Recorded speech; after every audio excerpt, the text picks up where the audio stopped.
Well, as you have probably figured out by now, I have spent a decent amount of time at this place right here. This is the Gettysburg Museum of History in Gettysburg, Pennsylvania. And, in the times that I've been here, there'll be packages that come in every once in a while from, FedEx or UPS or the Postal Service. And watching the historic artifacts, or seeing the historic artifacts that come out of these packages is completely ridiculous, especially from a collector's point of view. So, today, you see a lot of unboxing videos on YouTube. Today, we're going to do a little bit of unboxing here at the Gettysburg Museum of History and just get a taste of what comes into this place on a weekly basis.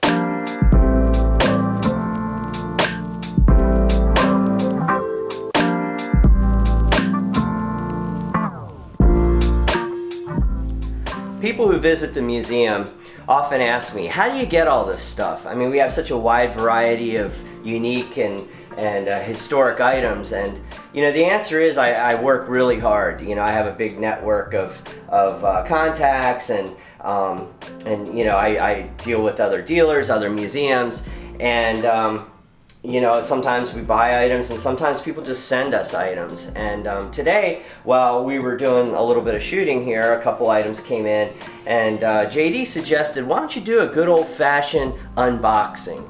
And so we're gonna try something new. Now I cut this already to kind of speed up the process, but these two actually came today. This came the other day. So and I'm gonna start with, I think I'm gonna start with this one. So, I already pre-opened it, and there's a note in here, but this is a piece of the Hindenburg from the crash. Amazing piece.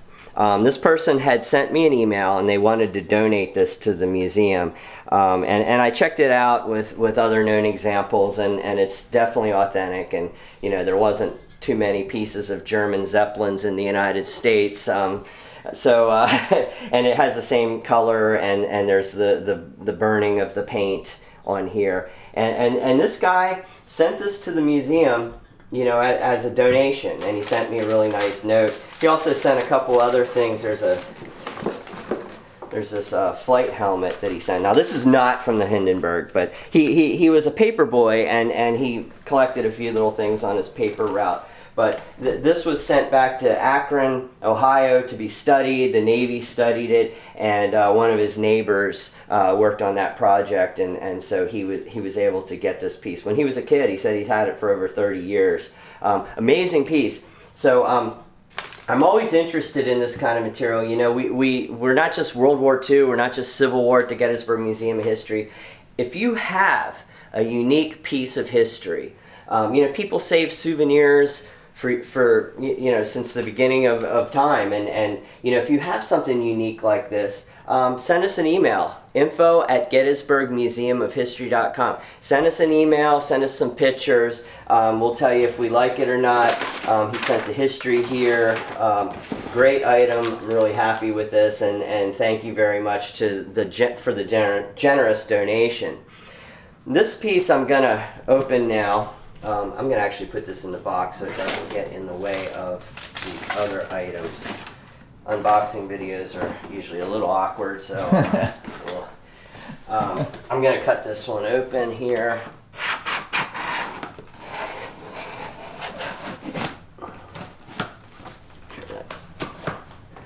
Hopefully that's enough. Ooh. This person knows how to pack.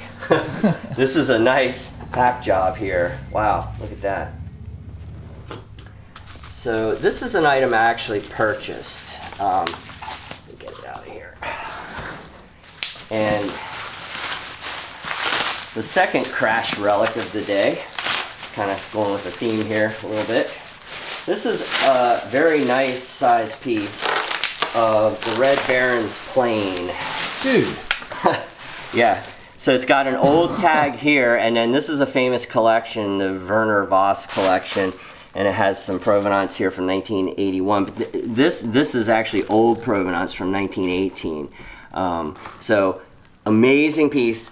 I've always wanted a piece of the Red Baron's plane. I know there's a hairlock that was taken also. I've seen some small pieces of that. There's some other items from the Red Baron, but you know, a piece of the crashed red plane, you know, that is just amazing, you know. And again, people souvenired items. Soldiers did it. We talk about bringbacks all the time, but you know, civilians did it as well with like the Hindenburg piece. But what an amazing piece of history right there. I mean, that is crazy. It's got to be the, you know, the most famous aviator of World War I.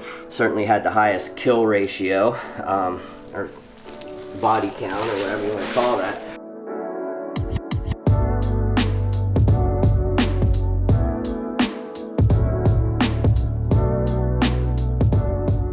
Ridiculous. All right, let's see what's in this dumb box. Okay, so I already cut this open just so I wouldn't fumble, but it has, I noticed it has a lot of packing material in it. And this is coming to us from the Netherlands. It's always cool to check out the European ads in the newspapers here. So see if I can get it out without being too awkward here. Oh. What in the heck? I know what it is, but JD doesn't. Here, I'll move this box for you. Thank you. It's like Christmas morning every day here. So this is a memorial.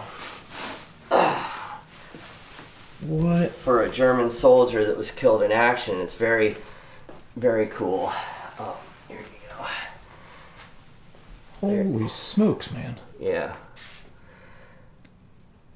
So what's the story behind this? Like, there really isn't any story. I was offered this piece. Looks like they sent some hot cocoa mix. That's full. Wow. Okay. Thank you. Interesting packing material. Yeah. No. A lot of times my European friends will do that. They'll put in chocolate bars or this kind of stuff. It's just kind of a thing that we goofy collectors do. But yeah, this is. You know, a memorial for this guy that was killed. I don't know if this is really a grave marker. It does kind of have that characteristic. It has like a little roof thing. It may have been something they had at their house. You know, this may have been someone, October 1945. That's interesting. So, yeah, maybe it was a guy that died of wounds later. Huh. You know? Interesting. So would this have been like a temporary thing and then they replaced it with a stone marker, or? Yeah, again, I have not researched this. I do know that some of the German graves were made out of wood originally, and then they later replaced them with stone. I actually have an original one that actually was a grave marker that was later replaced with stone. It could be maybe also something for their... Like I said, maybe he came home and died of wounds, and later on they did something, you know, put a different kind of grave marker. But I don't know if this would be something that would go outdoors or not, because it does have this painting on here. I mean, that is spectacular, you know, but it does have a little bit of wear, but I don't think that would last too long outside. It is interesting, though. I'm going to put it down a little, because it does have this metal piece here. I just saw it and... you know, I just thought, wow, you know, I've never seen one like this, at least for, you know, and that was available. But yeah, I'll have to do some research on it. I'm going to try to figure out this guy's name. I'll look him up and stuff. There's a database where you can look this killed in action German soldiers. But like I said, with that date, you know, it looks like he may have died of wounds later. So, yeah. Or maybe he died in captivity. I mean, some of the POWs were still in captivity at that point, you know.